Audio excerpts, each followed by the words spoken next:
During the summer of 2003, events in the northeastern United States involving a strange human-like creature sparked brief local media interest before an apparent blackout was enacted.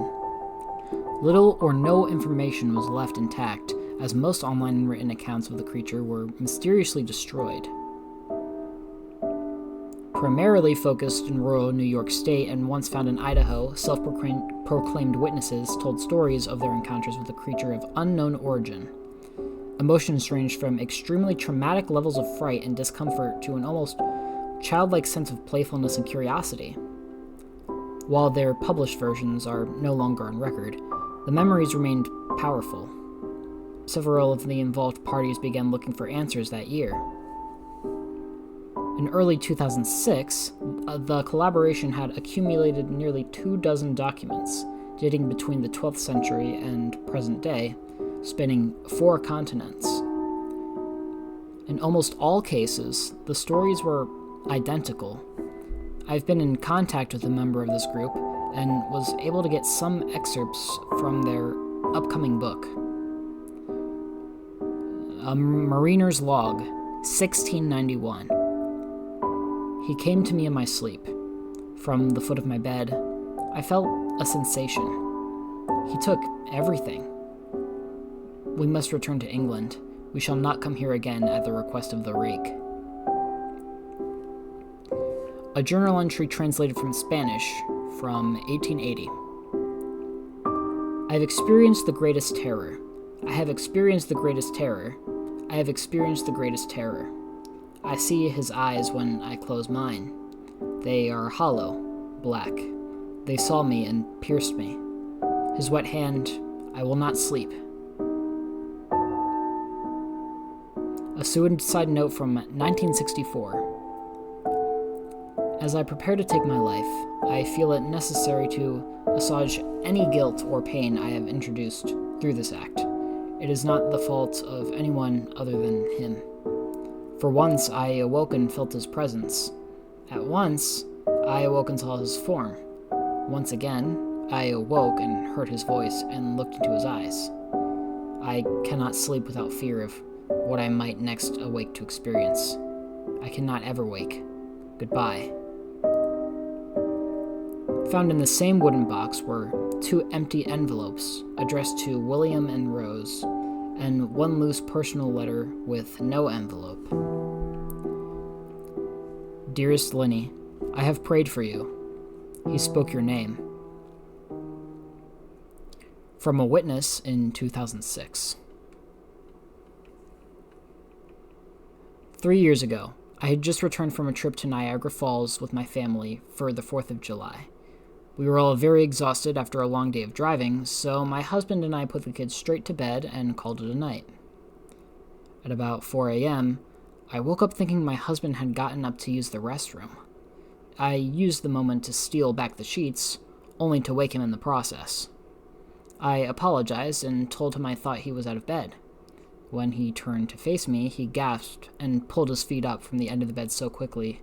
His knee almost knocked me out of the bed. He then grabbed me and said nothing. After adjusting to the dark for half a second, I was able to see what caused the strange reaction. At the foot of the bed, sitting and facing away from us, was what appeared to be a naked man, or a large hairless dog of some sort. Its body position was disturbing and unnatural, as if it had been hit by a car or something. For some reason, I was not instantly frightened by it, but more concerned as to its condition. At this point, I was somewhat under the assumption that we were supposed to help him. My husband was peering over his arm and knee, tucked into the fetal position, occasionally glancing at me before returning the creature. In a flurry of motion, it scrambled around the side of the bed, and then crawled quickly in a flailing sort of way right along the covers until it was less than a foot from my husband's face. It was completely silent for about 30 seconds, probably closer to 5, but it seemed like a while, just looking at my husband. It then placed his hand on his knee and ran into the hallway, leading to the kids' rooms. I screamed and ran for the light switch, planning to stop this thing before it hurt my children. When I got to the hallway, the light from the bedroom was enough to see it crouching and hunched over about 20 feet away. It turned around and looked directly at me, covered in blood. I flipped the switch on the wall and saw my daughter, Clara. The creature ran down the stairs as my husband and I rushed to help our daughter. She was very badly injured, and spoke only once more in her short life. She said, "He is the Rake." My husband drove his car into a lake that night, while rushing our daughter to the hospital. They didn't survive. Being a small town, news got around pretty quickly. The police were helpful at first, and the local newspaper took a lot of interest as well. However, the story was never published, and the local television news never followed up either. For several months, my son Justin and I stayed in a hotel near my parents' house. After we decided to return home, I began looking for answers myself. I eventually located a man in the next town over who had a similar story.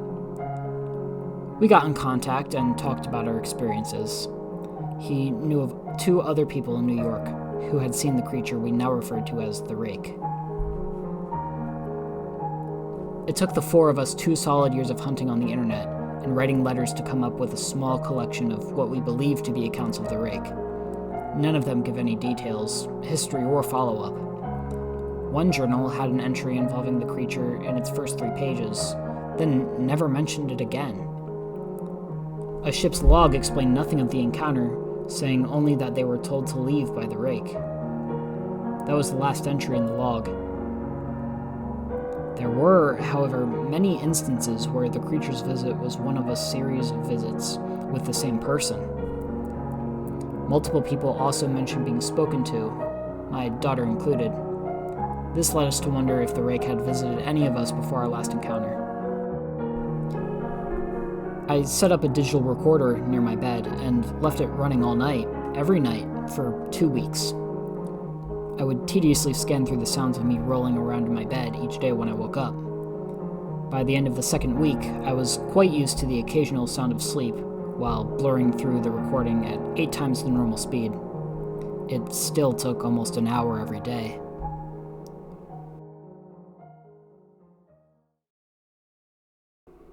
On the first day of the 3rd week, I thought I heard something different. What I found was a shrill voice. It was the Rake. I can't listen to it long enough to even begin to transcribe it. I haven't let anyone listen to it yet. All I know is that I've heard it before, and now I believe that it spoke when it was sitting in front of my husband. I don't remember hearing anything at the time, but for some reason the voice on the recorder immediately brings me back to that moment. The thoughts that must have gone through my daughter's head make me very upset. I have not seen the Rake since he ruined my life, but I know that he has been in my room while I slept. I know and fear that one night I'll wake up to see him staring at me.